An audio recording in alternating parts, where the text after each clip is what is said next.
I know how to save our world now. We don't have to change the past. I'm sure of it. So you have a plan?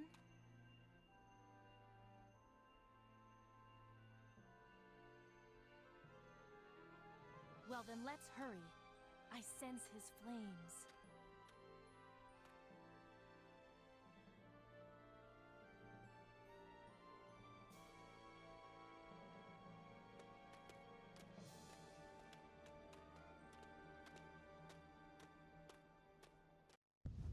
I'm coming, Iblis! Hello everyone, Mario Bros. 94 here. Welcome back to Let's Play Sonic the Hedgehog 2006. In the last episode, we went through Kingdom Valley with Silver and Sonic, which was totally not pretty much a rehash of Sonic's Kingdom Valley. Not really, but... And we also pretty much seen cutscenes and stuff, blah blah blah. In this episode, we are going to go through the last stage for Silver, which is Flame Cord. Makes sense, I guess, since that Silver's last stage is in Flame Core, because Iblisis is probably in here, or in Flame Core somewhere. So yeah, this stage can actually be really difficult, not gonna lie. But it's not that bad if you know where to go. Like, my first try, it took me like 30 minutes, I think, in order to get through this stage. Yeah, that's how confusing it can be, especially if you take, like, because this level has quite a few alternate paths that you can take to get to the volcano, which isn't that bad, but it's not the huge deal, not really. So I guess I could talk about why I haven't been uploading as often as I should, unfortunately. So basically, if you're not following me on Twitter, you should. I'll leave that in the video description. Basically, about a week ago, my dog unfortunately passed away for reasons unknown, because he passed away suddenly, and basically, I'll run down what the hell happened. Okay, so basically, back on March 1st, which was 30 days ago, good morning, or technically 31 days, but still, he wasn't moving, and basically I got in the morning, saw my mom and in the living room, my dog, Trixie's my dog, and I saw in the living room, and I went over and my mom said, he's not moving. I'm like, oh crap, that's not good. So me and my mom went to the car. My mom had to call a different vet than our normal vet, because our normal vet isn't open. Possibly normal veterinarian hospital isn't open on the weekends, which is weird, but I guess that kind of makes sense, I guess, I don't know. Anyways, let's see, so yeah, my dad had to literally carry Trixie with the bed and all, bed and everything, pretty much, out to the car, and it wasn't that far of a drive. It was only like, what, 20 minute drives. So we take him in, and apparently he had bladder cancer. So the doctor gave us two options. Either put Trixie down or put him on medication, and we chose to put him on medication because we wanted to improve his quality of life, because we don't want him to put him down, unfortunately. So we put him on this medicine called Proxicam, which is supposed to help his arthritis, and then we also gave him some other type of medicine. I don't remember what it is off of memory. I think it's supposed to help with bladder problems, I think, but don't quote me on that.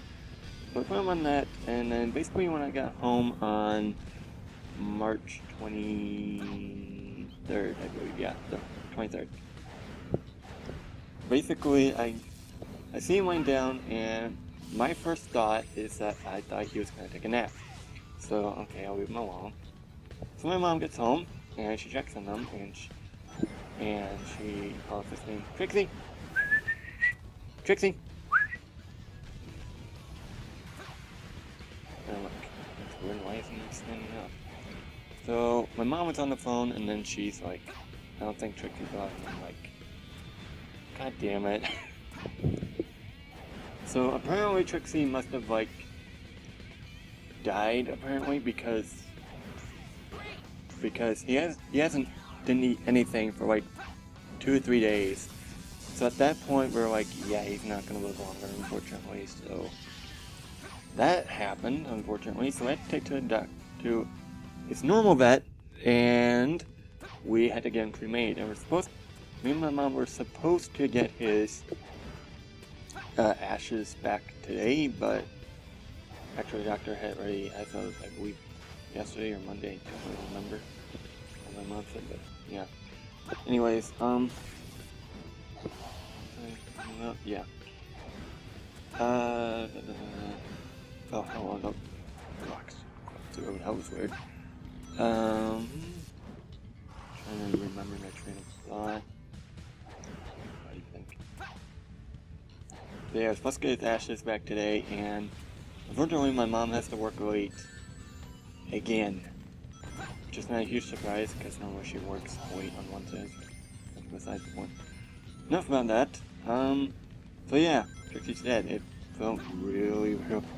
Not gonna lie, it felt really weird at first, but I've kinda gotten over it. Kind of. And I do have a stuffed dog. Like a plushy dog. Stuffed dog that I hug every night just to, you know, in memory of Trixie. Which is nice. Okay, yeah, that happened, and what else can I talk about? I guess I could talk about WrestleMania, I guess. I would talk about Raw, but WrestleMania. Okay, so WrestleMania on Sunday. It was actually pretty good, not gonna lie. Because I am a WWE. Yeah. So, we start with the pre-show. Pre-show consists of a fatal 4-way tag team match. Cesaro and Kid with Natalya versus Jimmy Uso and Jimmy and Jay the Usos, although Jay, I believe it was Jay that got injured a few weeks back. For some injury. I don't remember what the injury was off memory, but yeah. Versus both Matadors, and versus the New Day, which is Kofi Kingston and Big E. So Cesaro and Kid retain. Yeah, not much good. Basically, Jimmy would hit the Superfly Splash, and Cesaro moved, and Jay went for the cover. Cesaro moved Jay off the cover to him, and Cesaro can retain. And then we have the Andre the Giant Memorial Battle Royal. The announcers, the commentators, which were Jared Kinlaw, Michael Cole, and Booker T, were pointing out the fact that Big Show has not won a Battle Royal. And I'm like, they are not seriously gonna have Big Show win the Battle Royal in 2015, are they? I'm like, so it's down to 3, so it's down to Damian Mizdow, The Miz, and Big Show. And I'm like, Big Show's gonna win this fucking Battle Royal, isn't he? Because sooner or later, Mizdow had to turn on The Miz, it was only right. So yeah, that happened, and Big Show is in the main event in 2015. Why? Just why? I don't get it either, but it's not a huge deal. And then we move on to the main show, which is first match on the main show consists of the Intercontinental Championship ladder match, which consisted of Daniel Bryan, Dolph Ziggler, Stardust, Luke Harper, R-Truth, and Dean Ambrose, and the Intercontinental Champion Bad News Barrett. So this match started off the show strong. It was actually pretty good, not gonna lie. And I thought Dean Ambrose was dead when Luke Harper powerbombed Dean Ambrose out of the ring through a ladder. Like, good God. Dean, I thought Dean died. And basically Daniel Bryan is the new Intercontinental Champion, which is good because it was also kind of obvious, but still. Oh well, it's not a huge deal, but So yeah, that happened. And next we move on to the... Oh, what's next? Oh boy. I'm trying to remember, but I can't remember. I think it was, Oh yeah, it was Randy Orton versus Seth Rollins. It was a good technical match, not gonna lie. And the finish on the match was probably the best finish that they could have came up with.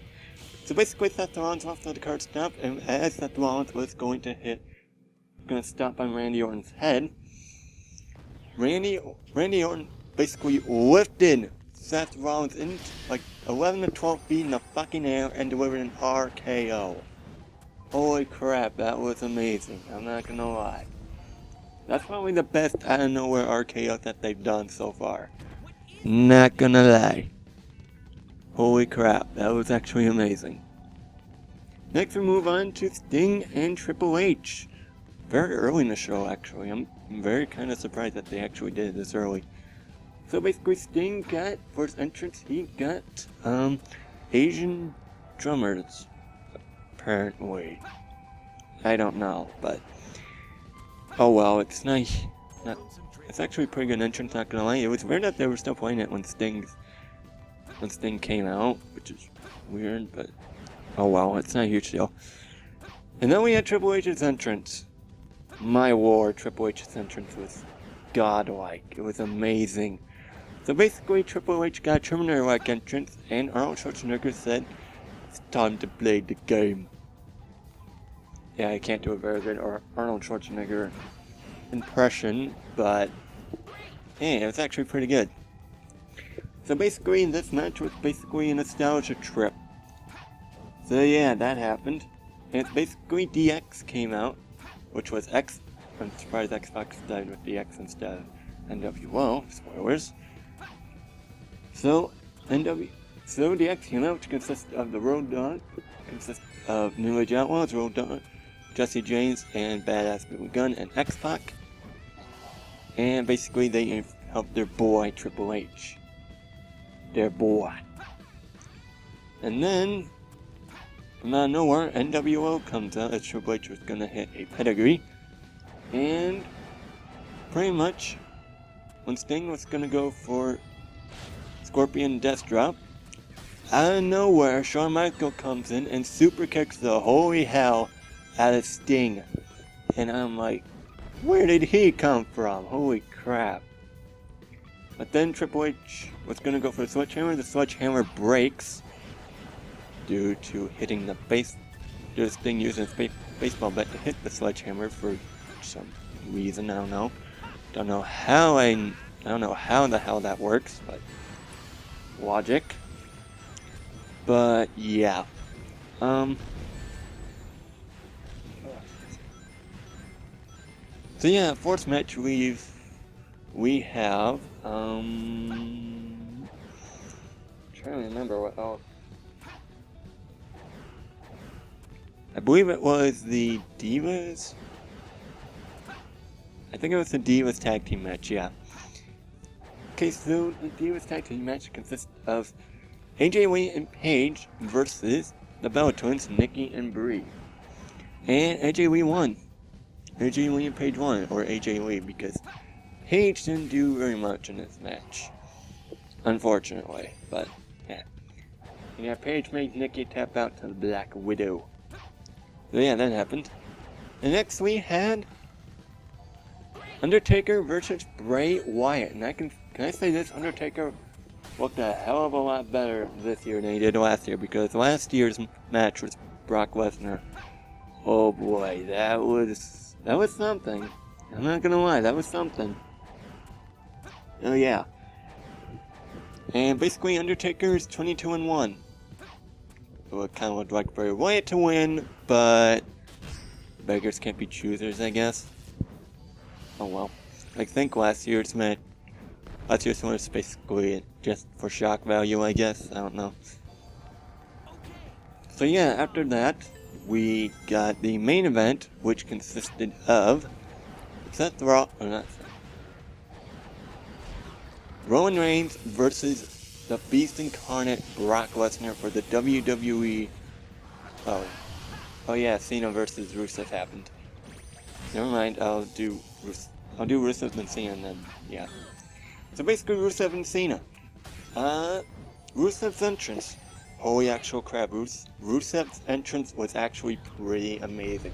basically he had thank you for doing that.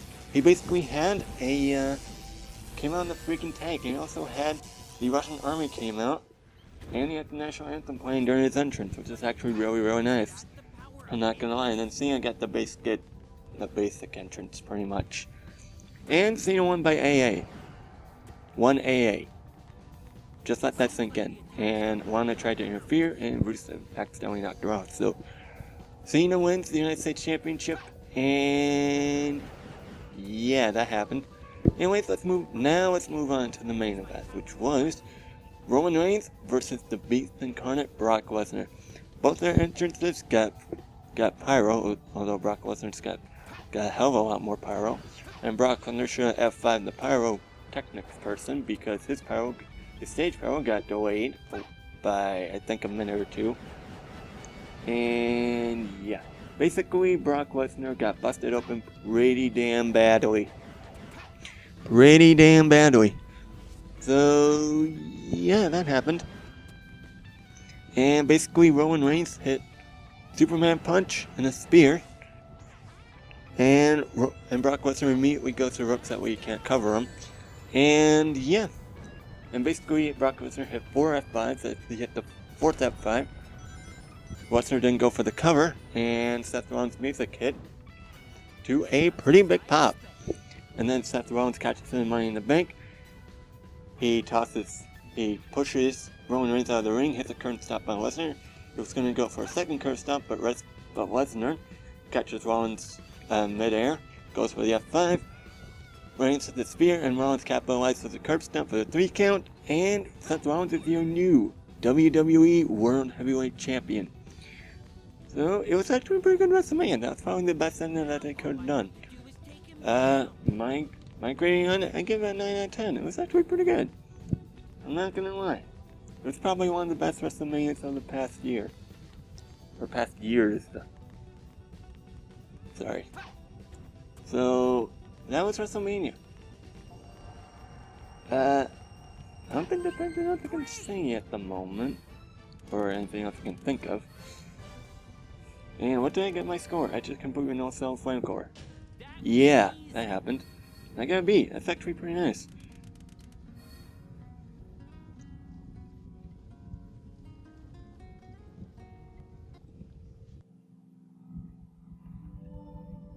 But, anyway guys, I think I'm going to end this off here. This has been Mark94. This has been Let's Play Sonic the Hedgehog 2006.